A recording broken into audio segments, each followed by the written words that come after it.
Buckaroo Banzai. It's the latest issue. I had formed a production company with Neil Canton, an independent production company, and we were flailing around trying to set up projects. Earl MacRoss started pitching us stories, and we didn't have a lot of money, but he told us about this cowboy Buckaroo Banzai, who was possibly going to be the basis of an elaborate series, and that it would feel somewhat like a serial, but that he didn't really know what that meant, and he didn't know much about the plot. So we paid him $5,000 to start writing a Buckaroo Banzai thriller. Mac's technique is to basically reject the following week whatever he wrote the first week. So we'd get 20 pages, we would make comments on them, and they would come back and be totally different. I mean, you know, not rewritten, just new stuff. It would become Find the Jet Car, said the president. That would be the title of the thing. And it would only go 20 pages, 25 pages. And then he said, I don't like that story. And he'd come up with another one. Finally, we got to Lizards from Saturn, which was sort of Lizardo, but not really. And they were spreading venereal disease. It takes a bit to say to Mac, do you want to get this made or you just want to have fun writing it? Because, you know, some stuff is not going to pass muster. I've seen these people who I have to show this thing to. And at one point he got to where he could describe a kind of plot that resembled the movie. And Sidney read it, he could not possibly have understood it, but it had the smell, I guess, at that time of an Indiana Jones adventure, in the sense that, you know, there were people going off into a strange world doing exotic things, on and on and on. And Sidney Beckerman said, I know who wanted to do this, my buddy David Beagleman, who hooked up with a guy named Bruce McNall. He had enough capital to front Beagleman in Sherwood Productions. And Beagleman hired Mac to write a script, a full-on script for Buckaroo Banzai, convinced that it would look like Raiders of the Lost Ark. And I don't think it did, but Beagleman read it and thought it did, and asked me completely out of the blue if I wanted to direct it. I don't know why he did that, but he did, and I said yes, and we began a fairly torturous process of navigating his brain while we were assembling this movie that was going to look nothing like what, you know, he wanted. Buckaroo, President's on line 1, calling about is everything okay with the alien space cloud from Planet 10, or should he just go ahead and destroy Russia? Tell him yes on 1 and no on 2. Which was yes, destroy Russia, or number 2? The script really was an out-of-genre piece. Little light choice, Buckaroo. From Planet 10. Planet 10, how do you guys know that? It's all on the yellow record, come on. We would go to our first choices, and they all said yes. I mean, it was like 1 week we got Lithgow, Goldblum, Chris Lloyd, Dan Hedaya, just by their saying okay, and everybody said yes, and that's sort of how the cast came together. John Parker, you'll ride with Chaparral. It's my guess that no human being has ever been inside the place. Well, casting Buckaroo was obviously like a crucial decision that you had to make, but it wasn't obvious exactly how he should be portrayed on the screen. I mean, you don't get it from the script. You get all the things he has to do and say, but not what he really sounds like when he's saying them. No matter where you go, there you are.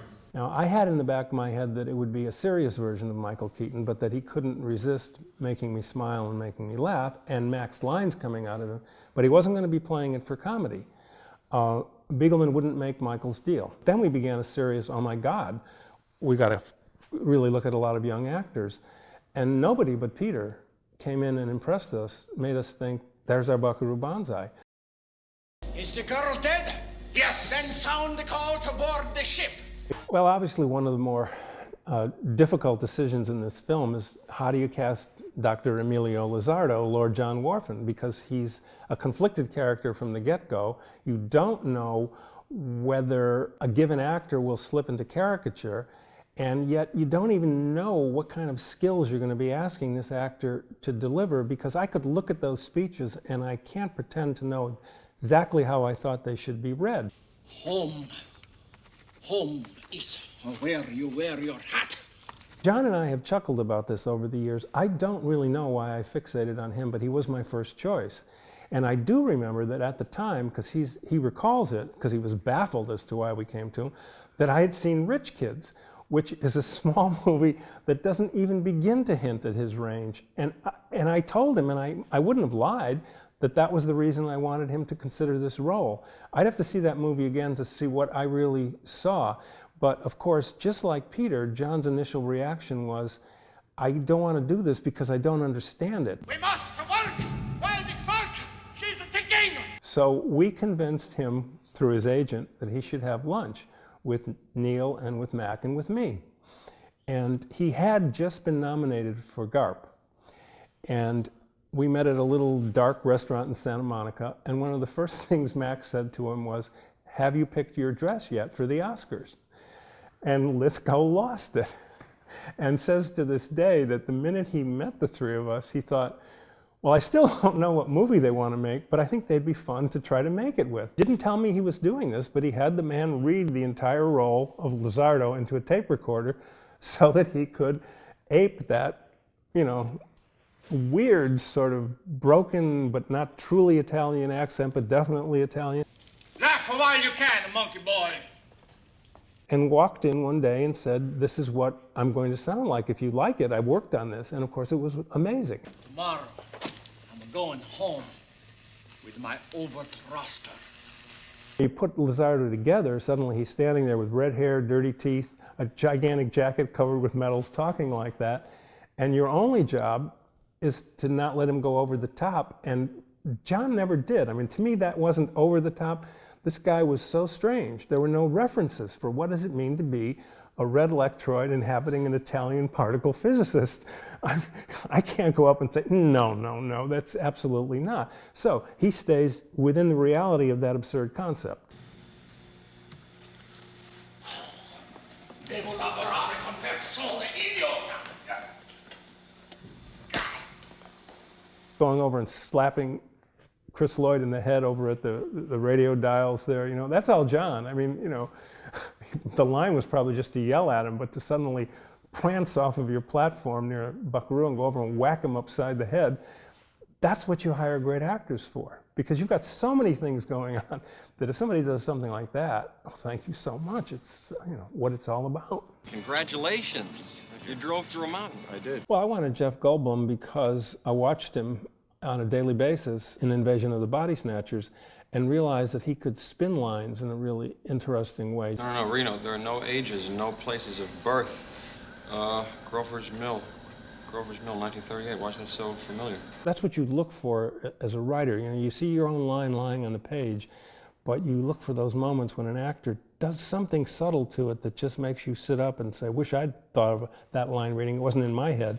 And Jeff did that repeatedly on Body Snatchers. Plus, I know he's a funny guy, and New Jersey is a very difficult character to nail because he is presumably a fairly bright neurosurgeon, but pushed up to the edge in the opening scene in the operation, but is going to totally misunderstand what Buckaroo's asking him to do, and he goes out and gets himself that ridiculous outfit. And it's essential that, you know, the character be able to somehow then shed the ludicrous parts of that, like the chaps and the big cowboy hat, and wind up going through the movie in like, you know, a Gene Autry shirt that's bright red, and make you think that's not ludicrous because he's capable of sounding like he's got authority and knows what he's doing.